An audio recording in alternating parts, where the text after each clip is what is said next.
కాంగ్రెస్ సర్కార్పై కేసీఆర్ తీవ్ర ఆగ్రహం వ్యక్తం చేశారు. రాష్ట్రంలో ఏ ఒక్క వర్గం సంతృప్తిగా లేదన్నారు. హైడ్రా పేరుతో పేదల కొంపలు కూలుస్తున్నారన్నారు.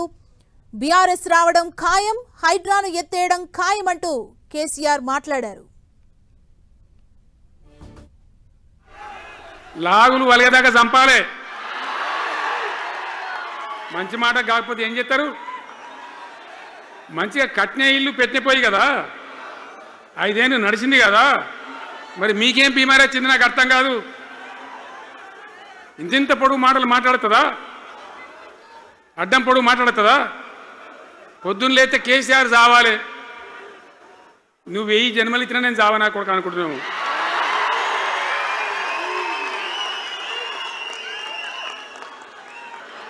పిల్లి శాపానికి ఉట్టి తెగుతుందా? మరి విధవాలు కేసీఆర్ చావాలంటే కేసీఆర్ చత్తడా? ఇక్కడ దరిద్రం పోయేదాకా ఇక్కడ టాప్ టు బాటం అన్ని వర్గాల ప్రజలు ఇది మా తెలంగాణ, మేము గర్వంగా బతుకుతాం, సంతోషంగా బతుకుతాం, అన్ని వర్గాల ప్రజలు తలెత్తుకొని వచ్చేదాకా మనం సేవ చేయాల్సిందే, చివరి శ్వాస దాకా కూడా చేయాల్సిందే. ఆ రోజు నేను చెప్పిన వీళ్ళు కనుక గెలిస్తే ఈ దుర్మార్గులు వీళ్ళ గుండె లోపల తడి లేదు, వీళ్ళు రైతు బంధుకు రామ్ రామ్, దళిత బంధుకు జై భీమ్, ఒక్కతే ఆపకేసే రైతు బంధు నెలకోకిస్తా.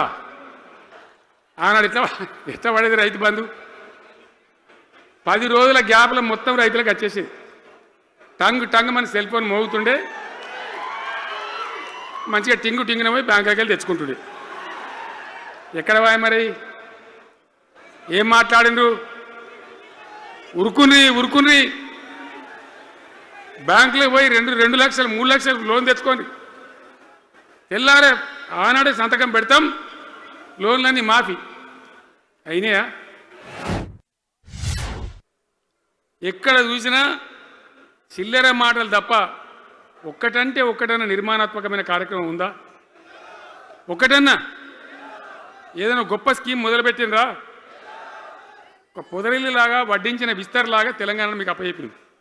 అంత బాగా చేసిన తెలంగాణ 2.5 ఏళ్ళల్లో ఇలా ఎవ్వని మాట్లాడించిన రైతులను మాట్లాడితే గొడవ పడుతున్నారు. యూరియా బస్తాలు ఇయ్యే శాతం అయితే లేదా ఈ ప్రభుత్వానికి? యూరియా బస్తాలు కావాలి రాబోయంటే యాప్ పెట్టినా ఉంటాడు, దుకాణంలో లేకపోతే యాప్లకి వెళ్తాయా? ఇలా యూరియా కోసం ఇంత బాధన? ఇది ఎంత అసమర్థమైన ప్రభుత్వం, ఎంతగాని శాతగాని ప్రభుత్వం. కేసీఆర్ ఉన్నప్పుడు రియల్ ఎస్టేట్ ఎట్లా ఉండే, రైతుల భూముల ధరలు ఎట్లుండే? హైవే పక్కకుంటే 2 కోట్లు 3 కోట్లు, డాంబర్ రోడ్ పక్కకుంటే ₹1 కోటి ధీమా ఉండే రైతులకు. ఇంట్లో అమ్మాయి ఇందులో పెళ్లి చేయాలంటే పావడంత అమ్మి చేత పోవా, వాళ్ళ దగ్గర అమ్మి చేత బిల్డింగ్ కట్టుకుంటా. ఈరోజు అమ్మేటోడు ఉన్నాడు కానీ కొనేటోడు లేడు. నిజమేనా ఈ మాట? నిజమా కాదా? ఏమైంది మరి? ఏం రోగం వచ్చింది? రాష్ట్రంలో ఏ వాళ్ళని మాట్లాడించినా ఎవరిని అడిగినా ఇదే బాధ. ఈ విధంగా రైతుల భూముల ధరలు పడిపోయినాయి,